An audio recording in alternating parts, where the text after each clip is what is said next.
बिस्मिल्लाहिर्रहमानिर्रहीम। अस्सलाम वालेकुम नाज़रीन, मैं हूँ साकिब बशीर। आज हम बात करेंगे दो तीन मौज़ूआत पे। एक तो हमारा मौजू ये होगा कि साइफ़र केस जिसकी आज भी समाअत होने जा रही है, उस साइफ़र केस में क्या ईद से पहले क्या मुमकिन सूरत हाल बन सकती है, और आज इस केस में क्या होगा। और कल एक ख़ास किस्म के रिमार्क्स थे, उस पर हम मुख्तसरन बात करेंगे कि इस केस का फेट क्या हो सकता है। इसके अलावा इमरान खान के 6 मुकदमात थे इस्लामाबाद की कचहरी में और एक बुशरा बीबी का, उसमें एक नई जो है वो सूरत हाल ने जन्म लिया है। और एक और मुकदमा था 25 मई 2022 का, इमरान खान का और दीगर जो PTI के जो रहनुमा हैं उनके, तो उस मुकदमे में एक अहम पेशरफ्त हुई है, वो आपके सामने रखेंगे। इसके अलावा हम बात करेंगे कि जो जजेस ख़त के मामले पर 300 वकला ने जो ख़त लिखा था, जिसके हवाले से कल चीफ जस्टिस काजी फाइसा ने बात की, तो उसके कुछ हकायक मैं आपके सामने रखूंगा कि कल जब चीफ जस्टिस काजी फाइसा ने यह कहा था कि इस पे तो दस्तखत ही नहीं है, इसमें तो आप किसी का नाम भी डाल दें, इसमें मेरा नाम भी डाल दें, तो ये एक मज़े का खेज मामला बन गया। तो वो जो वकला थे वो काफ़ी अच्छे पढ़े लिखे जो है वो सीनियर वकला के नाम उसमें मौजूद हैं, और उसमें वो लोग भी मौजूद हैं जो चीफ जस्टिस काजी फाइसा को माजी में उनके खिलाफ रेफरेंस में उनके साथ खड़े रहे हैं। तो काफ़ी डिबेट ने जन्म लिया। कुछ हकायक मैं आपके सामने रखूँगा कि एक्चुअली मामला था क्या। मौजू पर जाने से कबल आप हमारा यूट्यूब चैनल सब्सक्राइब करें, बेल आइकन का बटन प्रेस करें, ताकि जब भी हम कोई वीडियो अपलोड करते हैं तो आपको उसका फ़ौरन लिंक जो है वो मिल जाया करे। सबसे पहले हम बात कर लेते हैं साइफ़र केस की। साइफ़र केस में तकरीबन 9 दिन हो गए हैं जब जो सलमान सफदर हैं वो आर्गूमेंट्स जारी रखे हुए हैं। हर समात पे तकरीबन 1.5-2 घंटा जो है वो आर्गूमेंट्स होते हैं। कल भी उनके दलाइल मुकम्मल होने थे, लेकिन उन्होंने कहा कि आज फिर जो है वो 15 मिनट में वो उसको मुकम्मल कर लेंगे, अगरचे वो 15 से 45 और 1 घंटा 15 मिनट भी हो सकते हैं। लेकिन अब सूरत हाल बनने क्या जा रही है। सूरत हाल ये है कि आज है थर्सडे, आज जुमेरात है, फ्राइडे, सैटरडे और संडे, आप इन 3 दिनों को दरमियान में से निकाल दें। उसकी वजह यह है कि इन 3 दिनों में जो डिवीजन बेंच है इस्लामाबाद हाई कोर्ट में, वो केसेस की समाअत नहीं किया करता। तो इसका मतलब ये हुआ कि अब ये केस लगेगा, अगर लगा तो मंडे को लगेगा। तो मंडे और ट्यूसडे 2 वर्किंग डेज मतलब उसमें आते हैं। अब 2 वर्किंग डेज में क्या FIA आज अपने जो है वो अपने आर्गूमेंट शुरू करे, तो क्या उन 2 वर्किंग डेज में वो मुकम्मल कर सकेंगे? तो मेरा ख्याल है नहीं। उसकी वजह यह है कि सलमान सफदर जो है उन्होंने इतने तवील कई दिनों पर मुहित आर्गूमेंट्स किए हैं, और दूसरी तरफ हामिद अली शाह जो साबिक जज हैं, रिटायर्ड हैं, हामिद अली शाह एडवोकेट, वो स्पेशल प्रोसिक्यूटर अभी आए हैं, वो ट्रायल में नहीं थे, अभी आए हैं। तो वो साथ साथ नोट ले रहे थे। तो बहुत सारे क्वेश्चंस रेज किए सलमान सफदर ने, पूरे केस पर उन्होंने सवालात खड़े कर दिए, ऑब्जर्वेशंस आई जजेस की जानिब से, और बड़ी सीरियस नेचर की जो है वो ऑब्जर्वेशंस आई। और उन ऑब्जर्वेशंस रिमार्क्स को लेकर ऐसे लगता कि वो केस जैसे कि साइफर का केस जो है वो ख़त्म होने को है, और इसमें प्रोसिक्यूशन ने जो वन साइडेड पूरा तो नहीं, काफ़ी हद तक जो वन साइडेड उन्होंने ट्रायल किया, तो उस वन साइडेड ट्रायल में भी वो साइफर का मामला जो है वो उसको साबित नहीं कर सके। तो ये एक परसेप्शन है इस मामले में, और इस परसेप्शन को अब काउंटर करना है स्पेशल प्रोसिक्यूटर जो है FIA ने।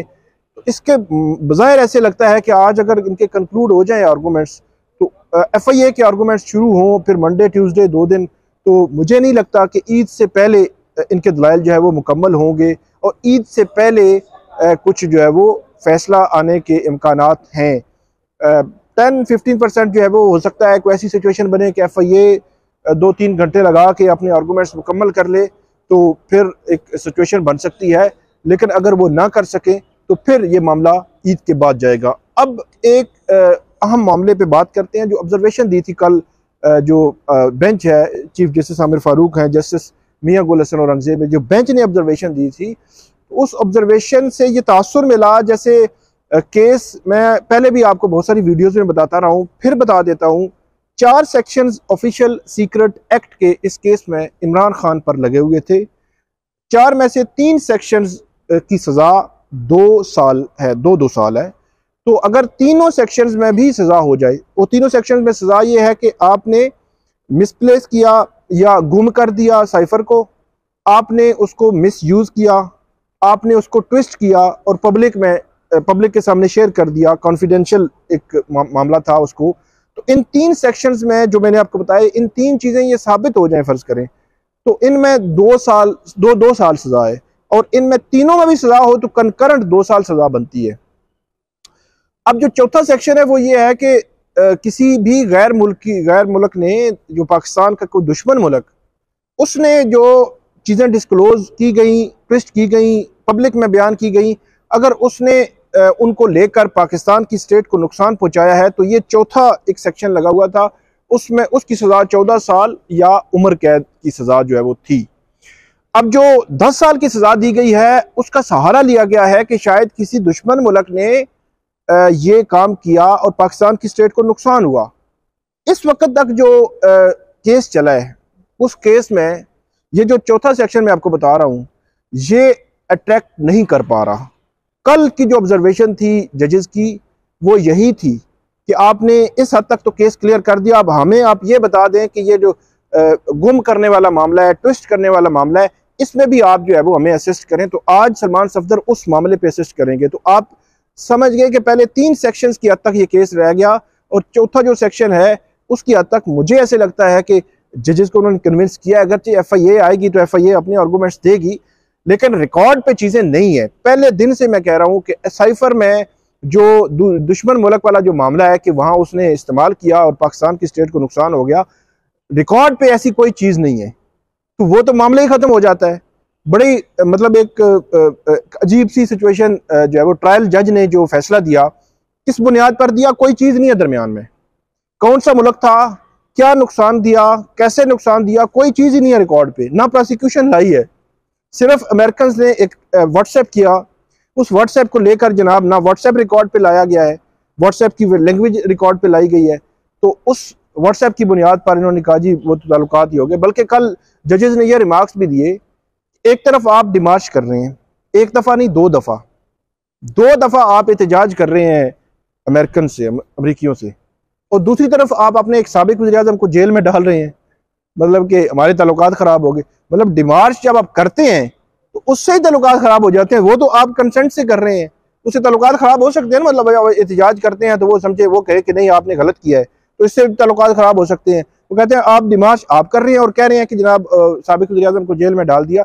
तो अब सूरत हाल ऐसी बन रही है कि आज वो इस पे आर्गूमेंट्स देंगे कि ट्विस्ट करना या मिसप्लेस होना या इसको मिसयूज़ करना, ये इमरान खान ने किया या नहीं किया, इस पे आर्गूमेंट्स देंगे सलमान सफदर।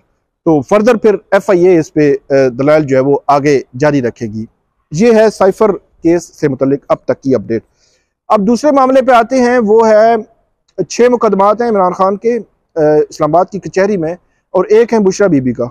वो एडिशनल सेशन जज ताहिर अब्बास सपरा सुन रहे थे, तकरीबन ये अगस्त के बाद अक्टूबर से आनवर्ड वो सुन रहे थे। और मैंने पिछली वीडियो में मैंने आपको बताया था कि मसला ये है कि तकरीबन 3 माह से इमरान खान की हाज़िरी फिज़िकली होगी, वीडियो लिंक के ज़रिए होगी, कभी इंटरनेट नहीं है, कभी सिक्योरिटी के मसाइल हैं, कभी वो आ नहीं रहे, कभी इंटरनेट जो है वो उसका कनेक्ट नहीं हो रहा, और मतलब इस किस्म की सिचुएशन में पिछले 3-4 माह गुजार दिए गए और उनकी जो जमानतों के फैसले नहीं हो सके। हैरान कौन है कि अदालत भी पिछले 3-4 माह में अपने इस ऑर्डर पर अमल नहीं करवा सकी कि जो इमरान खान जेल में है, बुशरा बीबी अडियाला जो बनी गाला में है, उनकी वीडियो लिंक के जरिए एक हाजिरी करवा दें। अडियाला जेल के सुपरिटेंडेंट को कंटेम्प्ट भी किया, रिमार्क्स भी तरह तरह के दिए, सख्त जो है वो बात भी की, लेकिन अपने ऑर्डर पे अदालत इम्प्लीमेंटेशन नहीं करवा सकी। 3-4 माह गुजर गए और अब ये सूरत हाल है, नई जो सिचुएशन बनी है कि एडिशनल सेशन जज तो ताहिर अब्बास सपरा है, उनको इस्लामाबाद की इंसदाद दहशतगर्दी अदालत में तैनात कर दिया गया है बतौर जज। कल उनका नोटिफिकेशन आया है वजारत कानून से। तो अब जो है वो इन केसेस को नए जज साहब सुनेंगे, वो नई तारीख देंगे वो नए सिरे से फिर वो इम्प्लीमेंटेशन, वीडियो लिंक, हाज़िरी और ये सारी चीज़ें जो है वो शुरू करेंगे। फिर 2-1 महीने गुजर जाएंगे और मैं आपको बताऊं कि ये 5-6 केसेस, इनके पीछे कुछ भी नहीं है, इन केसेस में कुछ भी नहीं है। ये केसेस जिस दिन भी डिसाइड होने हैं, इनमें ज़बानतें जो है वो उनकी कन्फर्म ही होनी है। लेकिन मैं हैरान हूँ कि 4 महीने हो गए हाजिरी नहीं हो सकी। बहरहाल अब जज साहब नए आएंगे, वो सुनेंगे, देखेंगे वो क्या करते हैं। इसके अलावा एक और मुकदमा था 25 मई 2022 का, उसमें आज आर्गूमेंट्स वगैरह हो गए हैं और 6 जून को अदालत ने ये कहा है कि इस्लामाबाद की सेशन कोर्ट ने कि हम 6 जून को उसका जो महफूज फैसला है वो सुनाएंगे।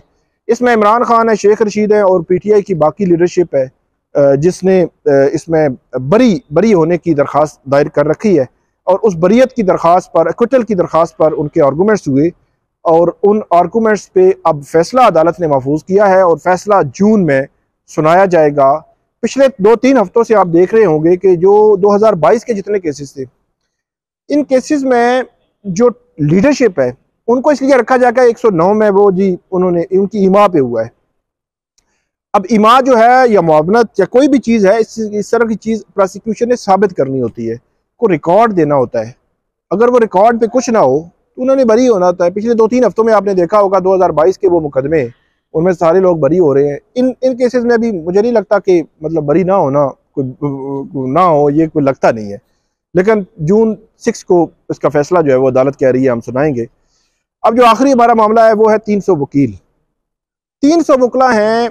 इन वकला में जिन्होंने जो इस्लामाबाद हाई कोर्ट के 6 जजेस हैं, उनके ख़त के मामले पर उन्होंने सुप्रीम जुडिशल काउंसिल में जो इन्होंने ख़त लिखा था, फिर उन्होंने एक और ख़त लिखा 300 वकला ने। उन्होंने ये कहा कि ये जो मामला है 184(3) में सुप्रीम कोर्ट देखे, रिटायर्ड जज की जो सरबराही में कमीशन है, ये कमीशन जो है वो काम नहीं कर सकेगा जो 184(3) में होना चाहिए। और जो जितनी ही संगीनी है इस मामले में, सुप्रीम कोर्ट खुद इस मामले को देखे।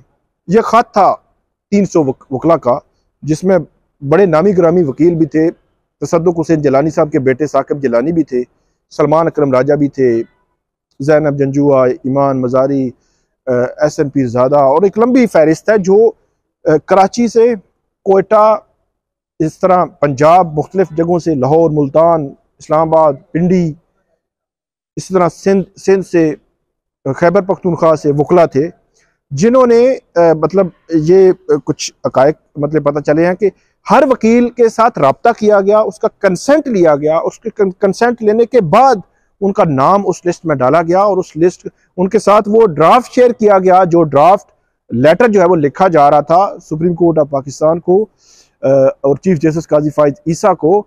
उसका ड्राफ्ट जो है वो शेयर किया गया तमाम उन लोगों से जिनके नाम उस पे हैं, और तकरीबन 4 रोज हो गए, उनमें से किसी ने तरदीद भी नहीं की कि मेरा नाम गलती से डाला गया है।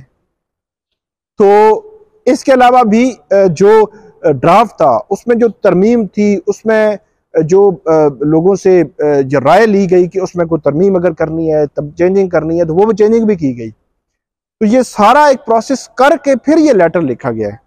तो कल चीफ जस्टिस काजी फाइज ईसा साहब ने जो कहा था वो उसके पीछे वो दुरुस्त इसलिए नहीं है क्योंकि उन्होंने कहा कि दस्तखत तो है नहीं है, मेरा नाम भी आप डाल दें, किसी और का भी डाल दें।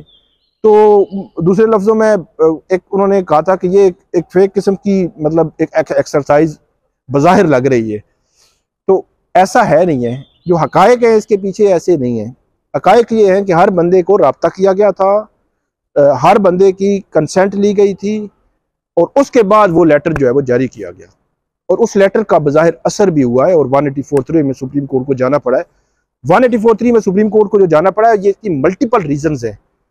एक लेटर वाला मामला भी है, तसद्दुक हुसैन जिलानी साहब का रिक्यूजल भी है, ओवरऑल जो प्रेशर है सोशल मीडिया का वो भी था, एक डिस्कशन भी थी कि रिटायर्ड जज के आगे 6 सिटिंग जजेस को आप भेज रहे हैं। तो ये सारा एक सिनेरियो था, एक बैकग्राउंड था, जिसके बाद सुप्रीम कोर्ट आज खुद जो है नोटिस लिया सुप्रीम कोर्ट ने। तो ये आज के हमारे 3-4 मौज़ूआत थे। उम्मीद है आपको पसंद आएंगे। इस पर फीडबैक दीजिएगा, कमेंट कीजिएगा। बहुत शुक्रिया।